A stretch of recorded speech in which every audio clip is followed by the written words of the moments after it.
Broadcasting from the business capital of the world, this is the Podcast Business News Network.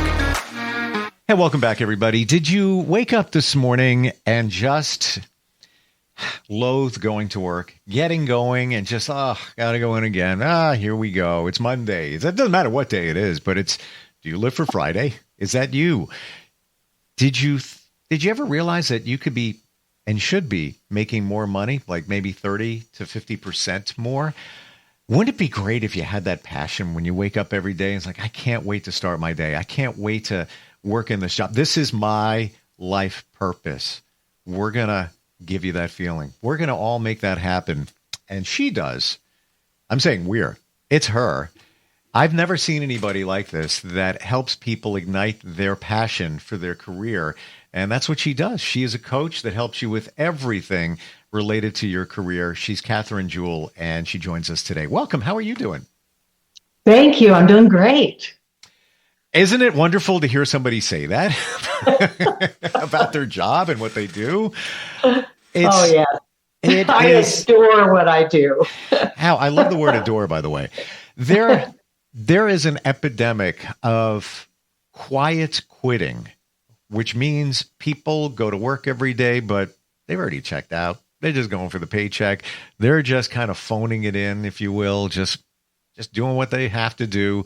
They don't love their job, and they're even thinking about maybe quitting at some point, but they've quietly quit.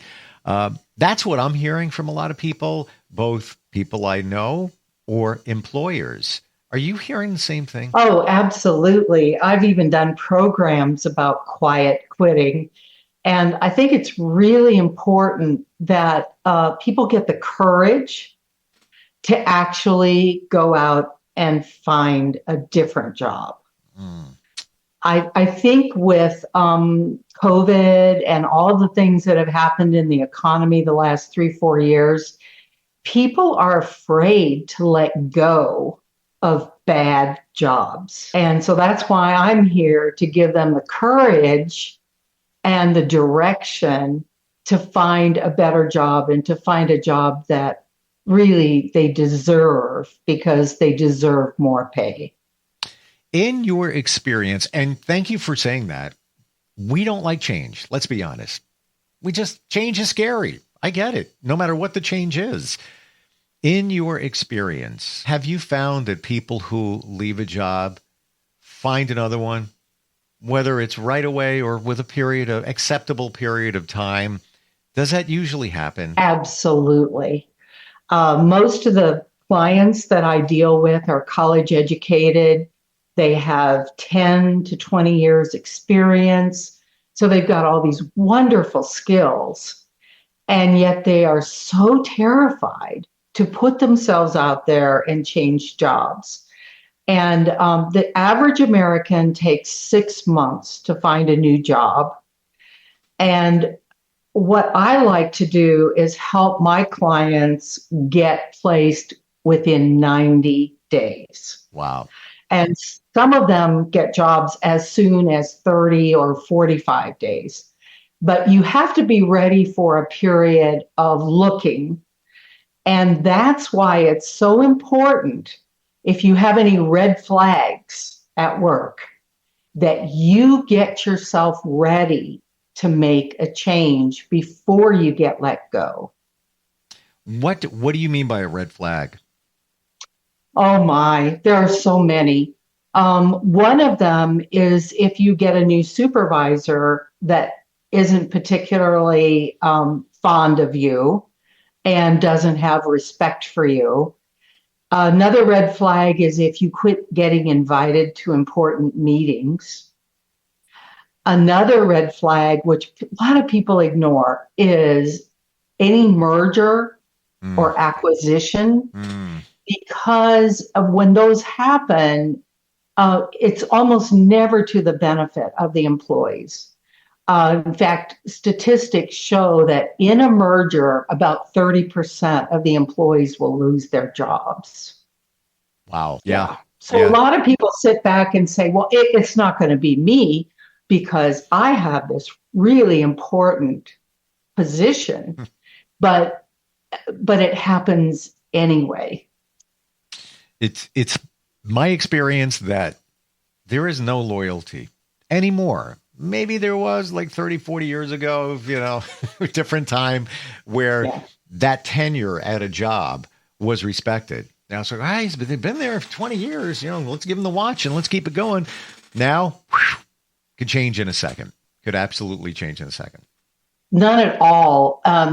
For example, one of my clients was vice president of a big company, vice president for government affairs. And when COVID happened, because he was, the vice president and had a whole staff of people that were doing government affairs, he figured there was no way they would cut him. He thought, well, maybe they'll cut some of my staff, but they won't cut me. Well, guess what? He came home from vacation in July of, I think it was 2021, and they had chopped his entire department.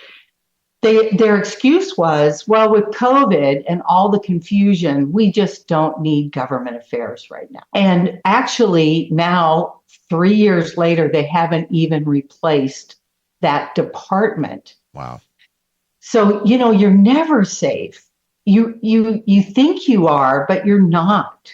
It's a false sense of security, like when you go to the airport and you go, you take your shoes off and all of that. That's my opinion, but makes us feel better. We call it security theater. Yeah.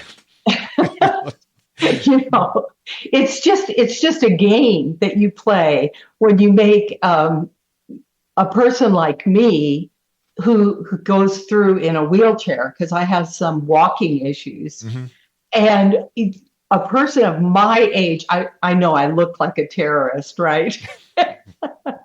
I guess you can never be too sure, however.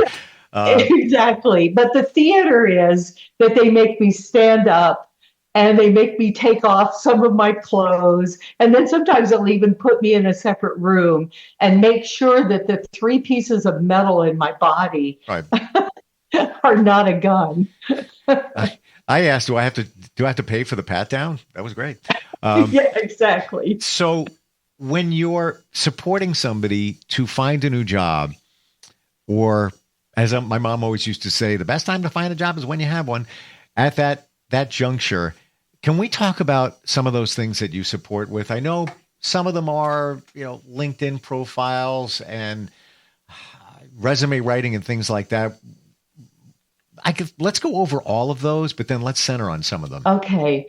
Well, I think what makes me really different from other career coaches is that my superpower is identifying people's passion and their superpower. Everyone has this incredible skill that they don't realize because they think everybody has it. It's so easy for them that they think everybody can do it.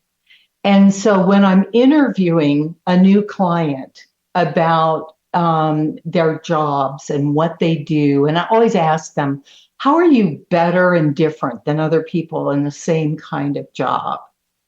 And what contributions have you made? And what innovations have you brought to the job?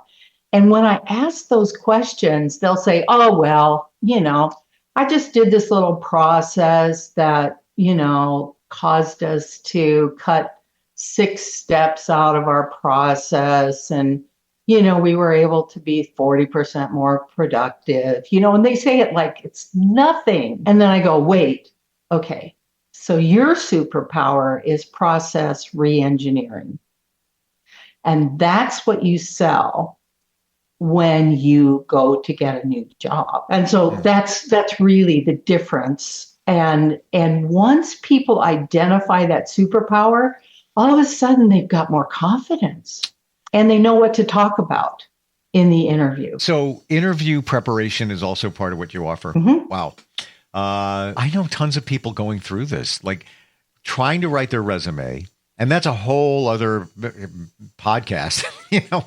What is What does today's resume actually look like? Even LinkedIn profiles, many of them are missing so much, or it looks like a resume, but it shouldn't look like a resume, right?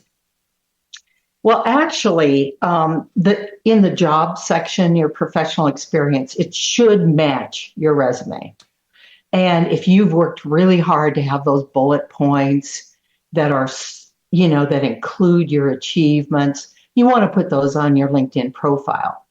But the place where people really mess up is the real estate at the top that is your headline. And that headline is the most searchable thing on your profile. And so what I do is work with people to get their LinkedIn SEO up, their search engine optimization. So that means a great headline with lots of specific stuff in it. By the way, I don't know how many characters it is. I think it's about 300 characters for your headline. So you can put really specific things in there. You can put the names of software. You can put all kinds of specific things. And then your what is it called? Your summary, on your LinkedIn profile, that needs to be crafted really well, because that is what the recruiter reads when they find you. I'm afraid to look at my profile. I have been absent from LinkedIn for a number of years. Don't judge. I used to really hit it hard during COVID. And I need to get back to it. I totally understand it. Yeah. But well, and of course, your mother was right. The best time to look for a job is when you have one. And the thing that should motivate you are those red flags at work. You want to get really serious before you get cut. I think we ignore them because we're afraid to confront the reality. Like you said, the merger. Of course, scary situation. And then many of us, it'll be okay. And maybe it will. I was with one company for almost 30 years, and I lost count how many times it got spun to another company, maybe 4.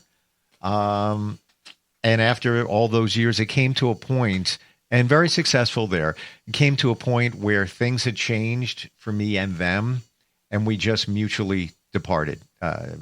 We parted each other. It felt better. Wasn't like I was released, but then there's other jobs where I was at this company for 19 months, and I just said, please let me know if things are financially challenged. Just give me a heads up. That's all I need to know. Just give me a heads up.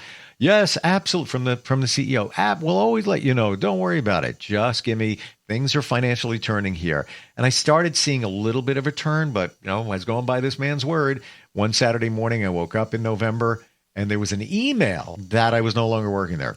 What? There's no loyalty. That's where I'm going with that. I think so many of your viewers can relate to what you just said. I've had dozens of clients who have had the same situation where they actually had a kinship and a friendship, with their immediate supervisor, and maybe even 2 levels up. And they thought they were so well placed in the company that it could not happen to them. Yes. I always tell people, your first loyalty is to you and your family.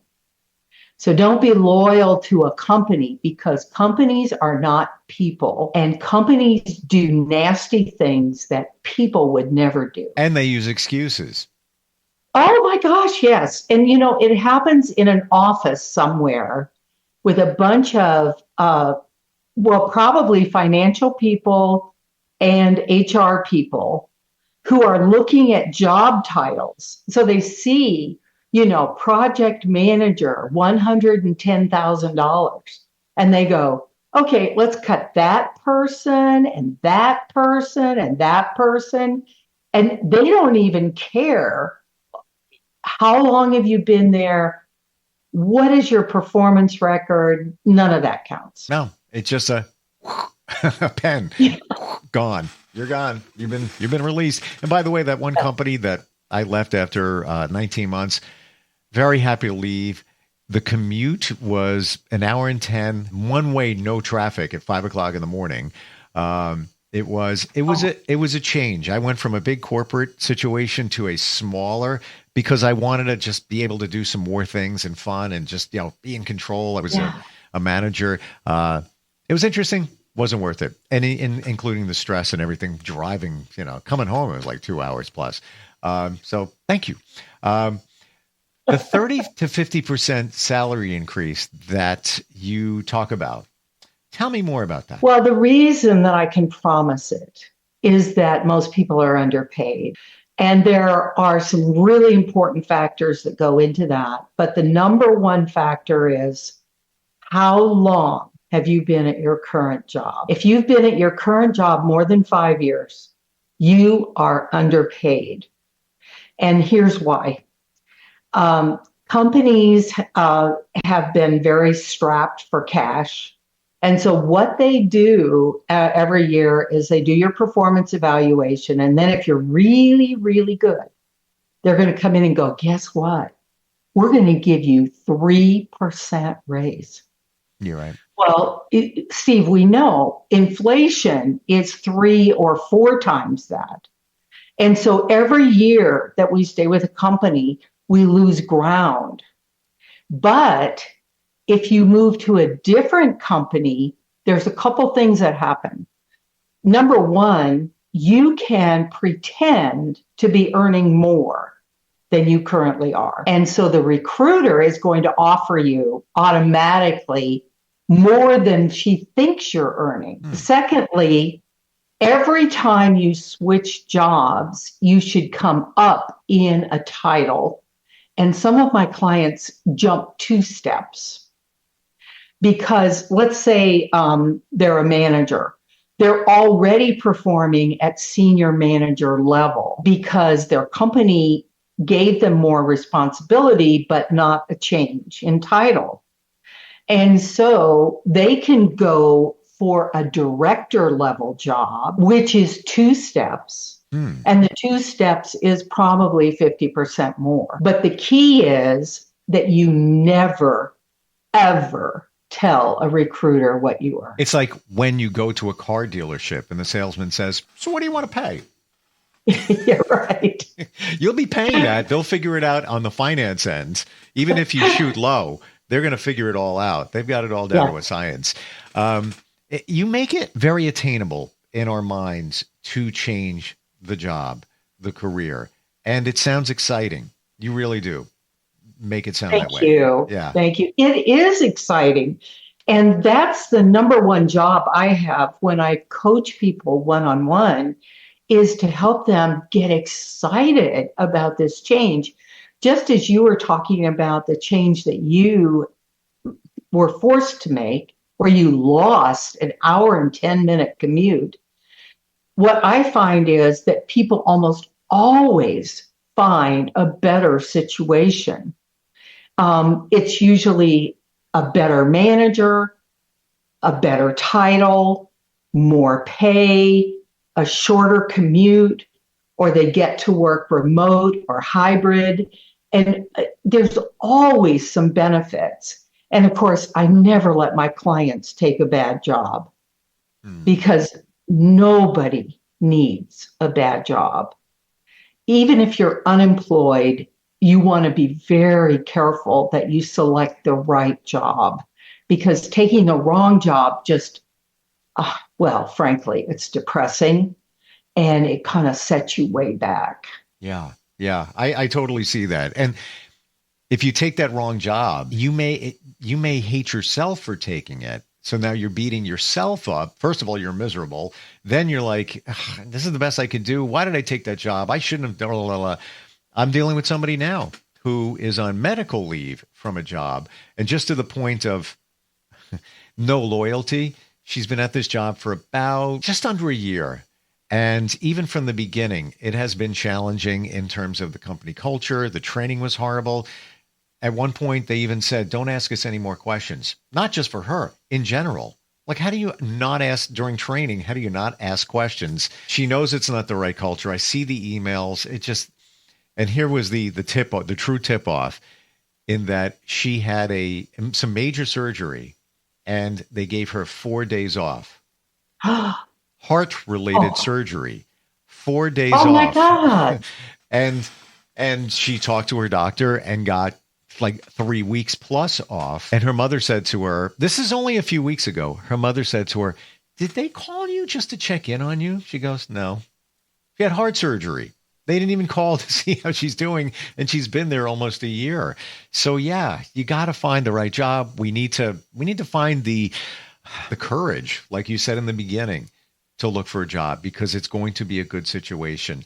Is it true? And this is my belief. It's the deal you make in the beginning. When you start that new job, when you're negotiating, you need to negotiate up here because you can't go here and then work your way up. Is that true? Absolutely. Salary negotiation starts with the phone screen when the recruiter calls you the very first time. And that doesn't mean you start negotiating salary. What you do is give some hints as to how much you're earning by your title and by your strategic thinking. And then if the recruiter says to you, how much do you want to earn? You do not give a number. How do you get around that? You got him on the phone. Let's look at that in the last couple of minutes. You got him on the phone. You're excited that they called you. Wow, this is great. This is a job I really want. And then they say, but let me ask you, how much are you earning right now? What do you say? Ooh, well, the reason that I coach people so well is that I give them 20 different ways to avoid that answer. But the short answer is that you turn it around and you say, how much is budgeted for this job? And then a really good recruiter will say, well, it's 120 to 150. And then you could say, of course, inside you may be going, right. Yay. But what you say is, I think we can work with that. Okay. Or you could say, I think I'm at the higher end of that, but I think I could work with that. Or you can just say, you know what? I don't think this is the right position for me. Is there another one in your company that I could interview for? And so don't say a number. Don't say a range. The other thing you can do is just turn it around and say, you know what? I'm a senior manager at a Fortune 500 company.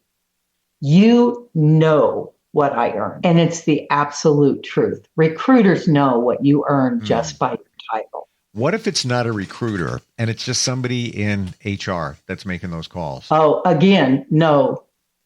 Remember, people calling from HR are not your friends. Yeah. No, I'm totally on your page. They're trying to get you for the lowest amount of money. So Sure. You always play it cagey. Yep. Especially on those first meetings. You don't start salary negotiation until you've been offered a job. Okay. And it's, again, could be an exciting moment when you finally, that call came through. Wow. But it's only phase one. It's not like, well, we're going to hire you today. It's only the beginning of everything. We're out of time. Love talking with you. You really go deep. Thank you. You're clear, exciting. I feel the passion. It's that somebody can get from you in terms of, yeah, it's possible. You've got skills and you've got a good job waiting out there. And we've made all of these mistakes. If I go back, and I won't even tell you how many years I've been at my career, it's been a long time. I used to not take all my vacation time because I wanted to look more valuable. I earned it. I was younger. What was I doing? I got 5 weeks. I left, 2 on the table. Like, going back, you learn along the way.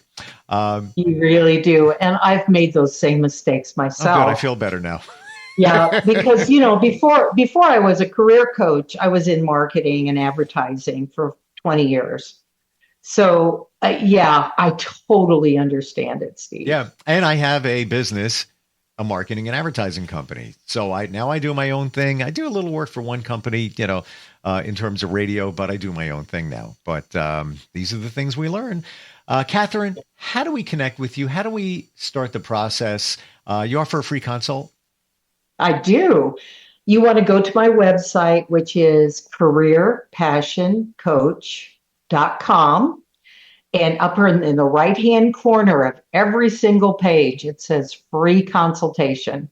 Just press on the button, give me your name and email, and you will be redirected to a page where you can literally schedule on my calendar. Awesome. You offer so much insightful information, but you are truly a coach to get us over those, I call them the speed bumps, the fear of the interview, the fear of this, all of it. You're like the 360 coach there when it comes to careers. Great talking with you today. Thank you so much. It's been fun. Same. Looking forward next time we might have a chance to talk. Okay, thanks. We'll be right back.